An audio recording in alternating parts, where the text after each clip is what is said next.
welcome to Round Robin. I'm your host, Robin McCormick with the City of Hampton, and fall is in the air, and because of that, we want you to come to some wonderful activities sponsored by our Parks and Rec Department. My guest today is Rachael Faunce. Welcome. Hi, thanks Robin, thanks for having me. You guys started this wonderful, and Bluebird Gap has had fall festivals, but you did it big last year, and it was absolutely a ton of fun. And I hear it's coming back this year. Yes, it is. Thank you very much for the comments. It is. It's a great event. We had a great response. We had people not only from Hampton, but surrounding cities and also from the South Side as well. It's a great family-friendly event, and we saw 3 generations of family members that were coming together. Bluebird Gap Farm has this place in people's heart, locally Hampton people especially, but I think broader from the region, because it is, well, I think there's a whole lot of things that people connect. I mean, it's a petting zoo, basically. Right. Apparently one of the best in the country. It was ranked. But it's also got this old-time feel, and people remember it from when they were kids, or they remember, you know, the farm and teaching kind of farm traditions to this generation that doesn't know where their food comes from, or, you know, any of these things. But it brings people into Bluebird Gap, and they're like, oh, I need to come back. It's such a good place. It is. It's beautiful, and you know, everybody loves animals, and there's so many different types of animals, and they're very friendly, and they love to be pet, and of course they love to be fed, and again, it's that old-time charm that everybody likes. And then what people don't know is that beyond the animal part, there's a ton of park back there, and you guys utilize that for this festival. We do. We have the pumpkin chunkin', which everybody loves, where they literally are putting giant, the catapult with the pumpkins, and that everybody seems to have fun with that. That's some sort of release, I'm sure. Yeah, I know. It's funny. It is. And then we have the straw mazes, and then we have the activities. Like this year, we'll have some carnival games, and then, of course, we also have the storytelling over in the smaller barn area. So we definitely utilize the entire space. And then people really realize all there is to offer in that park. Right, absolutely. Well, now last year it was kind of a multi-day festival, and this year you're packing it all into one day, right? We are, absolutely. And what day is that? Saturday, October 28th.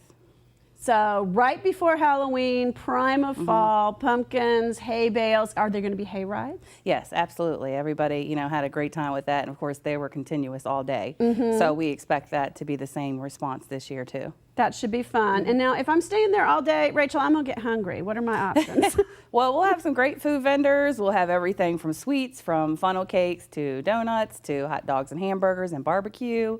And then we'll also have vendors like coffee vendors as well. Oh, that's So we'll have good. a variety for everybody. Especially if there's a little chill in the air. We'll need that. Absolutely. Now, on a sunny day, the parking at Bluebird, on a sunny Saturday, the parking at Bluebird fills up. It does. Pretty much anyway. So what are the options? You know, we're expecting a lot more people than on a traditional Saturday. Absolutely. What we did last year was Bass Pro Shop, and then we had continuous shuttles throughout the day.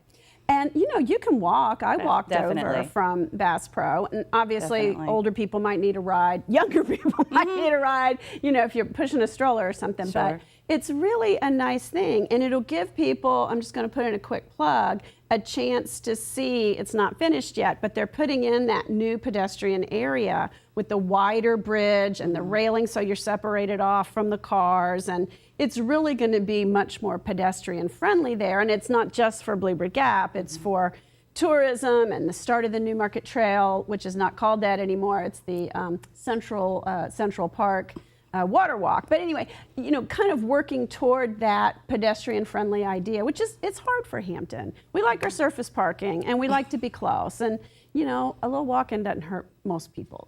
Right. What else? Do you want to tell us what time it is? It's from 10 to 5. Okay. 10 a.m. to 5 p.m. And that should just be a fun day for all. But you have some other fall activities related also, maybe for kids, some trunk or treat or other kinds of events. We do. We have the 6th annual trunk or treat at Y.H. Thomas, which is on that Tuesday, following Tuesday. Absolutely. Okay. That's a big deal. So that's on actual Halloween night? It is. Okay. And then before that, we also have a smaller trunk or treat at the Little England Cultural Center, which is on Kecoughtan Road. Oh, yeah, that's right my down neighborhood. the street, right? Well, tell people, because some people might not understand what a trunk or treat is.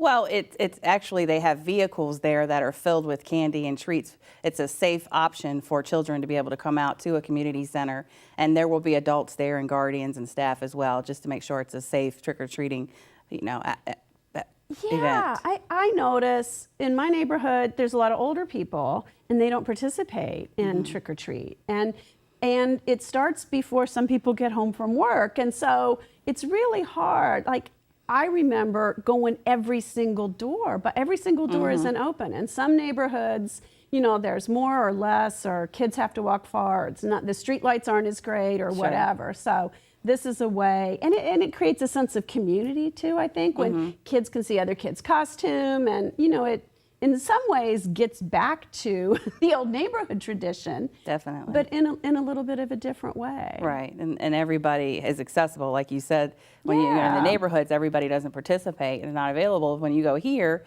everybody is a part of the process, and everybody has their vehicles open with different activities and candy and options for the kids. And again, it's safe. Yeah. Is there an age range for that? Is it the same age range as the trick or treat, which I think is up to 12? Up to 12. Yeah. Right. Okay. Well, thank you so much for coming by, Rachel. Thank you.